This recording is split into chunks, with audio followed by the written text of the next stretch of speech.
It's been said that leaders wield enormous power, but not always wisely. Power is generally defined in terms of our ability to influence other people, and derives in part from our ability to control such things as resources, rewards, and punishments. A growing body of research has shown that power has strong effects on those who possess it, and these effects can be both good and bad. In this video, we're going to look at some of these bad effects that power can bring out in leaders, a phenomenon known as dark leadership. Now, regardless of a person's underlying personality, when people hold power over others, it can bring out some undesirable traits. This can mean focusing on their own needs at the expense of others, or thinking that the rules that apply to others don't apply to them. However, many organisations see it as quite natural that power should be concentrated in the hands of leaders. And there are valid reasons for this. Attempts to democratise every decision would just be impractical. Now, this is certainly not an endorsement of totalitarianism, just a recognition that sometimes an individual or a small team must make a decision on behalf of the wider group. This may be because a timely decision needs to be made in a crisis situation, for example, or simply because it would be incredibly wasteful for committees to be involved in every day-to-day and tactical decision. As a result, as leaders, we often have the power to reward, punish, or even fire individuals, depending on how enthusiastically they follow our lead. And without putting the right processes in place, this leadership model tends to reduce the amount of effective feedback coming back up the chain from subordinates. Organisational problems are inevitable when the leader thinks they're the only person that can see the bigger picture, or that their way is always the right way.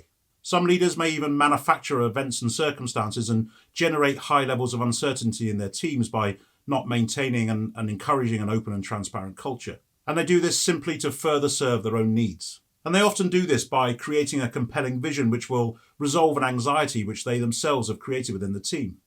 I've seen this in action. I used to work with a senior leader within a technology department who had a real knack for doing this. In order to serve his own needs, he'd spend the first 30 seconds to a minute of any discussion rattling off a load of assumptions so fast that you couldn't really think deeply about them. And then he would go and present his vision, which would satisfy all those assumptions, and you'd walk away satisfied that the solution was correct. And it wasn't until a few minutes later that it would dawn on you that the only reason the solution is correct is because you failed to validate those assumptions, and some of those assumptions were often very wrong and skewed towards the solution that would best serve his needs. It's also well known that a person attaches a higher importance to being well liked by a person of higher status than the other way round. For example, do you feel a need to respond to messages from your boss more urgently? And in fact, research has been done to show that the real power structure within an organisation can be inferred from the response times of emails. Now, Edgar Schein is someone I've spoken about in a previous video. He's a very smart guy. Made a study of US prisoners of war that had been detained by Korean captors in the 1950s. And these captors successfully managed to convince many of these POWs to really internalise the beliefs of communism and develop a communist identity of their own, something we more commonly now know as brainwashing. And even more fascinating is the fact that some of these prisoners of war maintain those communist beliefs and identities for quite a period after their release. The techniques he observed can also be seen in many ways in which leaders use these dark leadership patterns within organisations. Now, this is a little bit scary. But before I describe them to you, if you find this kind of content interesting and you are looking to become an even better leader, then please do consider subscribing to the channel and hitting the notification bell so you next know when a video is uploaded. And if you find this particular video valuable, then please do hit the like button. It really helps, thank you. The first of these techniques is reference group affiliation. Now, prisoners of war were serving an indeterminate sentence, so they had an impetus to affiliate with a new group in order to cope better with the situation and hopefully to even reduce the sentence. And we see in the workplace that environmental changes and team changes create some level of anxiety. And so we seek alignment with reference groups in order to reduce this anxiety and increase conformity. And it's well known that teams are immutable. So every time a team changes, this anxiety is raised again in the whole group. So for many of the POWs in Schein's study, the only real hope of redemption and release was to make a confession that the captors thought to be sincere. Now, clearly, our place of work is not a prisoner of war camp. However, we do see that management often demand employees to conform and fit in with the group, this kind of gel with the team, and to internalise the beliefs and value structures of the organisation. Of course, like POWs, people also have the option of concealed resistance. For instance, by just pretending to buy into the value systems of the team and the organisation. Employees might be tempted to play along with these rituals rather than expose what might be considered a bad attitude. But this also renders these employees liable to internalise these things anyway, even if they've only just played along with them from the start. In essence, like a method actor who's overprepared, a person internalizes a role to such an extent that the act becomes indistinguishable from the person. The second technique was role modelling, and new prisoners were often placed with people that had been there for a much longer time. And the new prisoners would see that this person was rewarded for conforming to the values and beliefs and the expected behaviours within the camp. And so the new prisoners were tempted to emulate those behaviours in order to secure similar rewards for themselves. And it's really common within organisations for a new joiner to be assigned a buddy, a mentor, or a role model. The idea being that this person will set a good example and be able to show the new joiner the ways of working and the expected behaviours within the organisation. So therefore, acceptance by the new group by means of conformity feels gratifying to the new joiner. The third technique employed was peer pressure. When rewards were given out within these camps, they were only ever given to groups.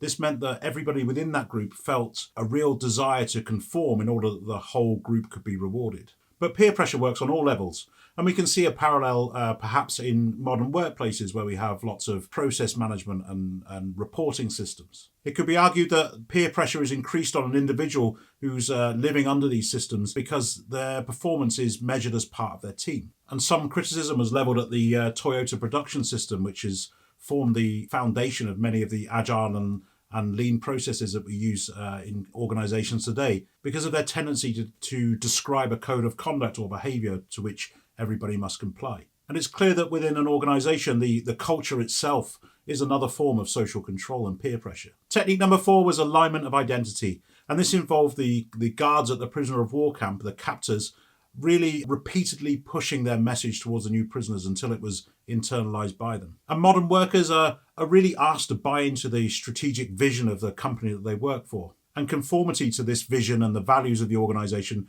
become part of our own identity. And given that most people want to work in a way which provides some form of social value and be part of a community, this is hardly surprising. And in fact, in a previous video, I talked about getting buy-in from team members, and part of this process is helping them to realise how this vision that you're putting across to them can really benefit them and their lives. And this, of course, helps them to align with the identity, align with the organisation's strategic vision. Technique number 5 was performance assessment, and prisoners were forced to regularly give written and verbal confessions, taking a new point of view on some past actions. Problems with the new belief system are viewed as weaknesses of individuals rather than that of the system itself. And our employees are often assessed based on conformity with the organisational values and behaviours. And one of the ways we do this is through the typical 360 feedback mechanism. As individuals, we're expected to conform and the system is assumed to be correct. And even if the belief system is not fully internalised, a person who's hearing a one-note message will really begin to believe it and question their own ideals. And there are plenty of corporate parallels for this particular technique. It's very, very common for performance reviews to be held by managers within organisations, and we're asked to write down some of our weaknesses and identify them and identify goals which will help us to resolve them across the next 12 months. And again, the focus here tends to be on individual failure and an individual inability to conform and to act appropriately, rather than there being any weakness in the systems within the organisation. The next technique is reward systems. Now, conformity within these camps was rewarded almost instantly, and any deviation from that or a display of insincerity was immediately punished. And this, of course, meant that conformist behaviours increased, while the dissenting behaviours kind of withered away. So conformists are rewarded immediately, and dissenters and whistleblowers are punished. And as human beings, we have a real desire for instant gratification. And there is abundant evidence that this same kind of thing happens within organisations. Whistleblowers and dissenters are told that they don't gel, they don't fit with the values of the team, whereas the conformists are rewarded. The high performers are given financial or some other reward. And this only goes to increase the organisationally assumed correct behaviour and kill off any dissent or whistleblowing. Number 7 is communication systems. Now, within these prisoner of war camps, any communications with the past, with the outside world, were eliminated and withdrawn from prisoners. This meant that the past and the outside world became ever more remote and gave an increased power to the new beliefs which were being forced on them by their captors. And within an organisation, this careful control of communication, the keeping of secrets and the stakeholder and employee information management can have the same effect. Secrets are kept, and strategies, plans, and roadmaps are not widely communicated. Number 8 is physical pressure, something within an organisation we might refer to as work-life balance. Within the camps, physical pressures were constantly applied to prisoners in order to weaken their resolve, sleep deprivation being the most potent form of this. Of course, our employees never experience anything quite so dramatic, but often people are rewarded for working extremely long hours, and this is kind of an expected part of someone's behaviour if they're to progress within the company. And although unlikely to be anywhere near as intense as those experienced by the POWs in Korea, the psychological effects are likely to be quite similar. Team members are expected to work longer and longer hours and harder in order to demonstrate conformity and commitment to the organisation. People who are unable to cope with this are often labelled as weak. So as a leader, it's really important that you recognise that this extended effort can have some really negative effects, and that you work with your teams to ensure that you have a sustainable pace and that everybody has a good work-life balance. And lastly, we have psychological safety. Now, within the camps, the psychological safety for prisoners was provided by other prisoners who were further along in their re-education. This meant that this support was being provided by somebody who appeared friendly and empathic to the new prisoner, but was actually fairly well bought into the new belief system as a result of some of the techniques that we've discussed here. Again, there are many parallels that could be drawn with modern organisations.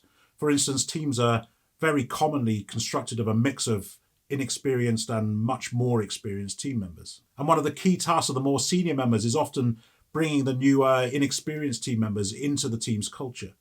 Mentoring is also often used to the same effect. Mentoring, of course, is often extremely effective, and it's been well proven that employees assigned a mentor when they join a company will learn the ropes and fit in with the organisation much more quickly. Of course, in the vast majority of organisations, this is completely benign, but it could be used as a form of coercive control. Now, I'm in no way suggesting that employees at your organisation are treated like prisoners of war, or that their experiences will be anywhere near as severe or distressing, but it's really interesting to note the similarities. So what is the difference? Some of the things we mentioned, such as strategic visions, company values, stakeholder management and performance reviews are quite normal and indeed very useful, and perhaps even essential to the successful running of some organisations. The difference, of course, is intent. Remember that leadership is all about enabling people to be the very best they can be and do the very best they can do. So I just want you to be aware of just how close we can be to practicing some of these dark leadership techniques on a day-to-day basis without even realising it. And I want to encourage you to look over your current ways of working and really investigate any new initiatives that you might be looking to put in to make sure that they are really with the very best intentions and for the benefit of everybody involved. So I'd be really interested to know what common organisational management techniques that you've observed that may fit into some of the categories that Schein observed within the prisoner of war camps. So please do let me know in the comments below. Thanks for watching. See you soon.